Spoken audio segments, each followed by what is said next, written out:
আসসালামু আলাইকুম স্যার। ওয়ালাইকুম আপনার আসসালাম। আপনার পরিচয়টা একটু প্লিজ বলেন স্যার। আসলে পরিচয় জেনে আর কি হবে, এটা সবাই জানেন। আমি retired lieutenant commander Jahangir Alam. গত ১.৫ বছর আগে রিটায়ার করেছি। আপনারা আসলে কেন আসছেন? স্যার শুনেছি আপনি চাকরিরত অবস্থায় কি আন্দোলনে নেমেছিলেন। কেন নেমেছিলেন আপনি? অ্যাকচুয়ালি এটা ছিল একটা বিবেকের দংশন। আপনি যখন অত্যাচারিত হতে হতে সহ্য করতেছেন, আপনারা হয়তো জানেন না, যেহেতু সামরিক বাহিনীর অনেক বিষয় জানেন না। আমি একই র্যাঙ্কে প্রায় ১৩ বছর চাকরি করেছি। তারপর যখন দেখেছি যে এই ধরনের একটা যৌক্তিক আন্দোলন দানা বেঁধেছে, আমারও তো সন্তান আছে, আপনারও সন্তান আছে, জি। তারাও বিশ্ববিদ্যালয়ে পড়ে, তারাও কলেজ স্কুলে পড়ে, সবাই যখন রাস্তায় নেমেছে তাদের আন্দোলনটা যৌক্তিক ছিল। আমি বিবেকের তাড়নায় আমার সন্তানরাই বলেছে তখন জি। যে leave your uniform, you come with us. আমি এই কারণেই আসলে রাস্তায় নেমেছিলাম। স্যার আমরা জানি যে আপনি খুলনায় ছাত্র নেতাদেরকে সবাই একত্রিত করেছিলেন। কিভাবে করেছিলেন আপনি? এটা একটা সুন্দর প্রশ্ন করেছেন। এই কাজটা আসলে খুব একটা সহজ ছিল না। আপনারা জানেন আমার স্ত্রী একজন ব্যবসায়ী। আমি তাকে বলেছিলাম, যেহেতু আন্দোলন চলছে তোমার অফিসে আমি বসবো, তুমি কয়েকদিন অফিসে যাবে না। তো অফিসে ভালো একটা কনফারেন্স টেবিল ছিল। তখন আস্তে আস্তে দু একজন ছাত্রদের সঙ্গে পরিচিত হতে হতে খুলনা বিশ্ববিদ্যালয়, KUET, Sundarban college, city college, school, এই সব জায়গার যারা একটু নেতৃস্থানীয় ছিল, তারা আমাকে ওই আন্দোলন পেয়ে প্রথম কিন্তু বিশ্বাস করেনি যে আমি তাদের সাথে, ভাবছে ডিজিএফের লোক অথবা সরকারের কোনো আমলা, তাদেরকে প্রতিহত করতে চাচ্ছি। কিন্তু যখন আমার অ্যাক্টিভ ভূমিকা দেখেছে, তখন তারা আস্তে আস্তে বড় ভাই হিসাবে আমার কাছে এসেছে। তখন আমি ওই অফিসগুলোতে মিটিং করে আমরা তখন তাদেরকে একটা ভালো ডাইরেক্টিভ দিয়েছিলাম যে অপরাধ করা যাবে না, যৌক্তিক অবস্থায় রাজপথে থেকে সরকার পতন করতে হবে। এবং ঠিক সেটাই আমরা সাকসেস হয়েছিলাম। আপনি জেনে খুশি হবেন, খুলনা কিন্তু আমরা ৫ই আগস্ট স্বাধীন করিনি, আমরা স্বাধীন করেছি ৪ই আগস্ট। ৪ই আগস্ট থেকে কিন্তু যখন পুলিশ আমাদেরকে গুলি করেছে, তারপরে খুলনা বিশ্ববিদ্যালয়ের সামনে, গলামারির সামনে, তো এই সব জায়গাতে যখন গোলাগুলি হয়েছে, তখন কিন্তু ৪ তারিখে বিকেলের মধ্যেই আমরা পুলিশকে অলরেডি ঘরে ফিরিয়ে দিয়েছি। এবং আমরা কিন্তু মিছিল শুরু করেছি, জয় মিছিল শুরু করেছি। অর্থাৎ ৫ই আগস্ট শেখ হাসিনা দেশ থেকে পালিয়েছে, কিন্তু খুলনা থেকে আমরা খুলনাকে স্বাধীন ঘোষণা করেছি কিন্তু ৪ আগস্ট ২০২৪-এ। তো এই ছিল আসলে তখন একটা ভাইব ছিল, তখন একটা জৌলস ছিল যে একটা যৌক্তিক আন্দোলনে একটা ফ্যাসিবাদী সিস্টেমটাকেই আমরা বাংলাদেশ থেকে বিতাড়িত করতে চাচ্ছি। স্যার ৫ই আগস্টের পরে আপনারা কি করলেন স্যার? ৫ই আগস্টের পরে ওখানে যৌথ বাহিনীর সঙ্গে কাজ করেছি, কমান্ডার ছিলাম, বিভিন্ন জায়গায় ফিল্ডে গিয়েছি। কিন্তু কিছুদিনের মধ্যেই আমি যেটা দেখলাম, আমাদের রাজনৈতিক দলগুলো যারা দেশে তখন স্বাধীনভাবে কাজ করছিল, আমি নাম মেনশন করব না, তারা এবং ছাত্ররা কিছু দুর্নীতিগ্রস্ত হয়ে গেল এবং তাদের টাকা পয়সা, ক্ষমতা, অর্থ এইগুলোর দিকে তারা ঝুঁকে গেল। তখন আমি অ্যাকচুয়ালি তাদের সঙ্গে আস্তে আস্তে কমিউনিকেশনটা বন্ধ করলাম। এরপরে ১-১.৫ বছর পরে আমি রিটায়ার করলাম। রিটায়ার করে তারা আরও বারবার ডাকছে, ঢাকাতে ডেকেছে কয়েকবার, কিন্তু আদর্শিক দিক থেকে আমি আসলে তাদের সঙ্গে একমত হতে পারিনি। কারণ আমার যে আদর্শ নিয়ে আমি তৈরি হয়েছি, আমার পারিবারিক শিক্ষা, মিলিটারি শিক্ষা, সব কিছুর সাথে আমি আসলে ওদের সঙ্গে একমত হতে পারিনি। যার জন্য চুপচাপ থাকি, লেখালেখি করি, কলাম লেখি। একটা পত্রিকার প্রধান সম্পাদক হিসেবে আছি, দৈনিক আমার ২১, সেখানে কলাম লিখি, সেটাও বন্ধ করে দিয়েছি। মানে দেখি যে আসলে যা দেখছি, যা হবার কথা ছিল তা হয়নি। এখন তো বর্তমানে আপনি অবসর। তাহলে এখন আপনাকে আর রাস্তায় দেখা যায় না কেন? আমি সে কথাটা কিন্তু বলে দিয়েছি যে আসলে ওদের যে আদর্শ, সেই আদর্শের সাথে আমার একমত হতে পারিনি, আমার বিবেককে আমি সায় দিতে পারিনি। কারণ আমি সবসময় দুর্নীতির বিরুদ্ধে কথা বলেছি, আমি ন্যায়ের পক্ষে কথা বলেছি, আদর্শের কথা বলেছি। সেই মানুষটা যখন রাস্তায় যেয়ে আমাকে বিচার করতে হয় আমার সন্তানদেরকেই, যে তারা কেন দুর্নীতিগ্রস্ত, যার জন্য এত রক্তক্ষয়ী হলো, এত শত শত হাজার মানুষের প্রাণ গেল, পঙ্গু হলো, তাদের চিৎকারটা তো আমি এখনো শুনতে পাই। তো সেই চিৎকারের তাড়নায় আমার কাছে মনে হচ্ছে তাদের শ্রদ্ধার জন্যই আমার এই একমত আমি আসলে পোষণ করতে পারিনি। আচ্ছা, আমরা জানি সব সময় আপনি প্রতিবাদী লেখেন, কিছুদিন ধরে সেটাও আর দেখা যাচ্ছে না, কেন? আসলে লেখালেখি তো আমার রক্তের মধ্যে রয়ে গেছে। আমি 5ই আগস্টের আগে আপনারা জানবেন যে সরল কথা একটা কলাম লিখেছিলাম, এটা হচ্ছে জুলাই মাসের 3 বা 4 তারিখে 24 সালে।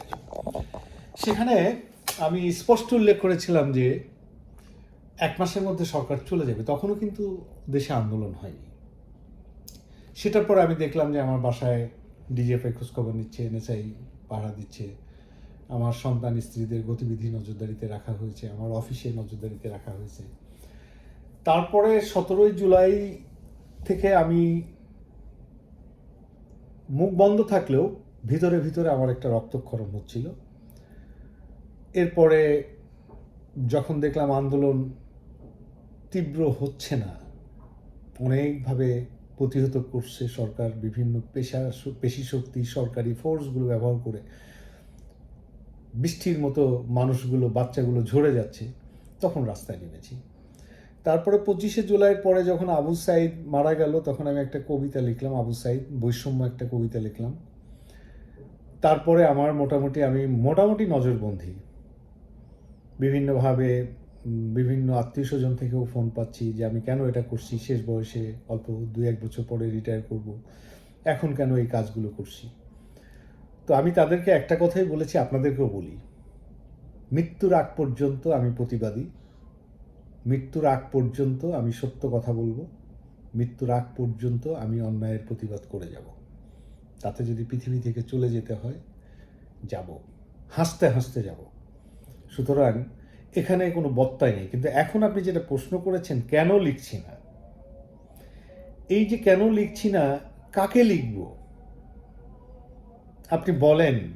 আমরা তো চেয়েছিলাম যে একটা দলীয়করণের বাইরে আমরা কিছু করব, সবাইকে নিয়ে আমরা রাষ্ট্র গঠন করব।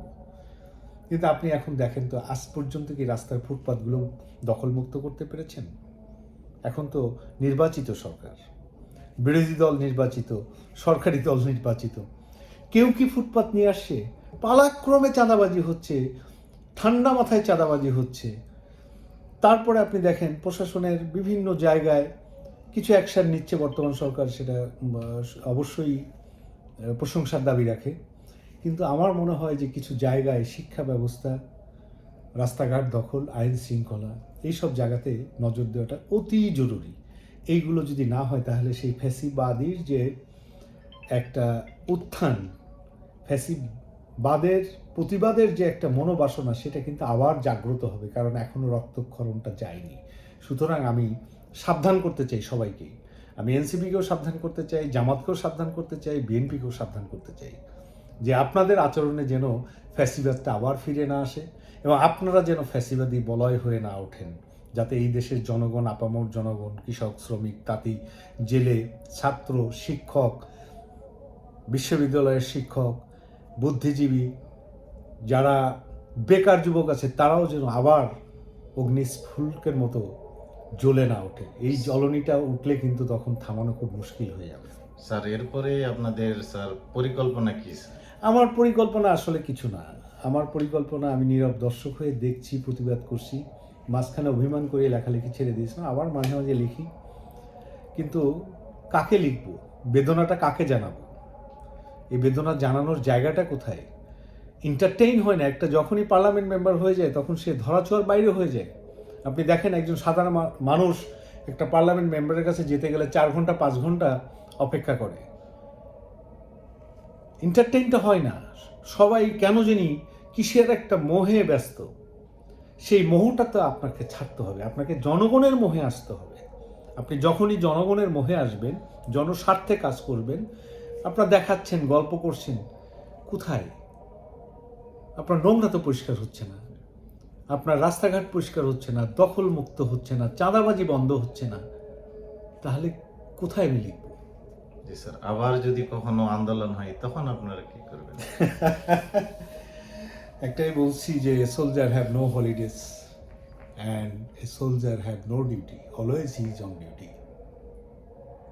সুতরাং আমি সে কথাটা প্রথমেই আপনাকে বলেছি, যত সময় এই দেহে প্রাণ আছে, অন্যায় দেখলে প্রতিবাদ করব, রাস্তায় নামতে হলে রাস্তায় নামব, যেখানে যা করা দরকার প্রত্যেকটা মানুষ যদি একটা একটা ইউনিট হয়ে একটা বড় শক্তিতে রূপান্তর হয়, তখনই একটা প্রতিবাদ দাঁড়াবাদে, যেভাবে আমরা 17 বছরের ফ্যাসিবাদকে বিদায় করেছি। তো এইগুলো আসলে সময় বলে দিবে যে আবার কি করব, আবার আন্দোলন হলে কি করব। স্যার, লাস্ট একটা প্রশ্ন করতে চাই, বর্তমান রাষ্ট্র ব্যবস্থা নিয়ে কিছু বলেন।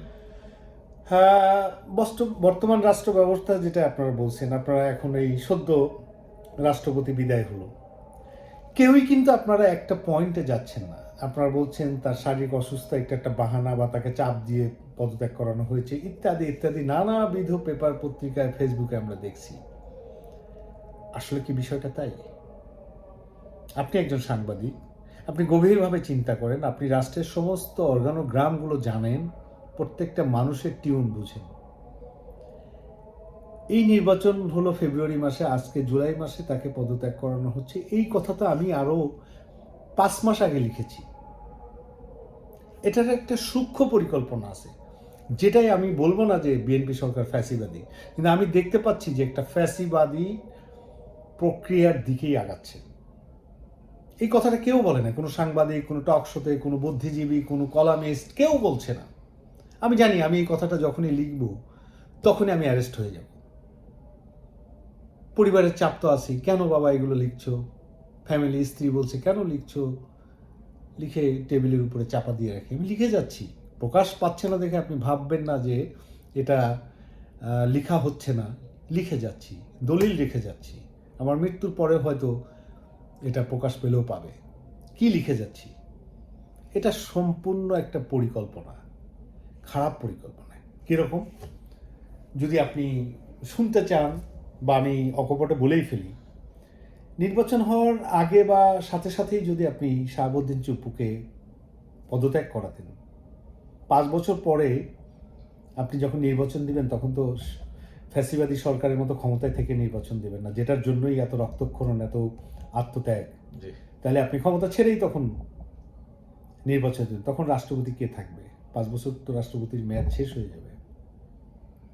নতুন রাষ্ট্রপতির আন্ডারে, তত্ত্বাবধায়ক সরকারের আন্ডারে, প্রেসিডেন্টের আন্ডারে আপনি যখন নির্বাচন করবেন, তখন তো আপনি যে সুবিধা পাবেন কি পাবেন না, সেই কল্পনাটা আপনি করেছেন যে নির্বাচনের 3-4 মাস পরে যদি আমি রাষ্ট্রপতিকে পদত্যাগ করাই, তাহলে তত্ত্বাবধায়ক সংসদ ভেঙে দেওয়ার যে 90 ডেজের মধ্যে যে সংবিধানে নির্বাচনের একটা আইন রয়েছে, সেই 90 ডেজের সময় তাদের নির্বাচিত রাষ্ট্রপতি কিন্তু তখন ক্ষমতায় থাকবে।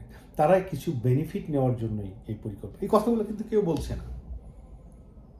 এটা একটা সুপরিকল্পনা। তার মানে কি? আপনার ভিতরে একটা ক্ষমতা লিপসু, বা আপনি যে একদম নিরপেক্ষভাবে রাষ্ট্র শাসন, জনগণ না চাইলে আপনি থাকবেন না, জনগণ চাইলে আপনি থাকবেন, এই যে একটা ধ্যান ধারণা, আপনি জনবান্ধব হলে এই ভয় কিসের? যে ভয়টা শেখ হাসিনার ছিল, যার জন্য আমরা দেখেছি 13-14 নির্বাচন, 18 নির্বাচন, 24 নির্বাচন, সবই দেখেছি। তা আপনি কি সেটাই করতে চাচ্ছেন? এই জনগণ ক্ষমা করবেন আপনাদের যদি তাই করেন। এখনো সময় আছে, আপনারা সঠিক পথে রাষ্ট্র পরিচালনা করেন। আমরা কি শুনি? দলিল নেই।